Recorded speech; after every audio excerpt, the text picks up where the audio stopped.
February 25, 1986 saw the end of the four-day People Power Revolution, with a dictator fleeing for safety overseas and a new leader taking over the reins of government. Bianca Piedad recalls a day when the Filipino people regained the freedom and democracy they were deprived for more than some 2 decades. The February 1986 snap election marred with fraud was one of the catalysts of the historic Epifanio de los Santos Avenue, or EDSA, People Power Revolution. A defection in the armed forces of the Philippines also helped begin the 4-day EDSA People Power Revolution. Lending face to the disgruntled segment of the AFP then was former Defense Minister Juan Ponce Enrile, Armed Forces Vice Chief of Staff Lieutenant General Fidel Ramos, Colonel Gringo Honasan, and his contemporaries at the Philippine Military Academy, Colonel Eduardo Capunan and Colonel Victor Batak, mastermind of the foiled coup d'etat in Malacanang.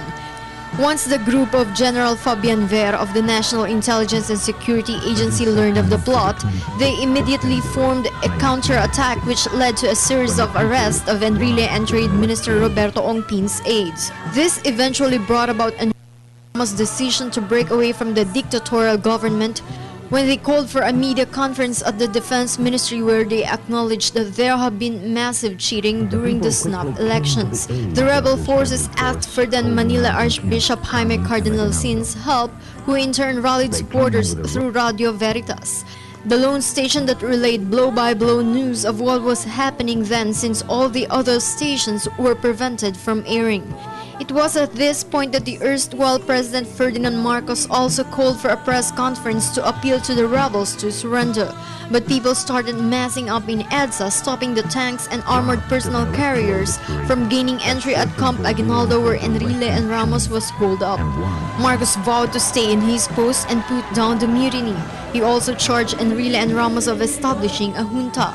The rebels gained control of the government station Channel 4 and also Channel 7. In the last day of the EDSA People Power Revolution, February 25, 1986, 2 inaugurations were held. Marcos' inauguration was conducted in Malacanang Palace and was aired over channels 2, 9, and 13. Still under the thumb of the government. But the airing of the event was cut short after rebel forces stormed the 3 stations. This coincided with Corazon Aquino's oath-taking as president before Supreme Court Senior Justice Claudia Tehanqui at Club Filipino. For People's Television, Bianca Piedad.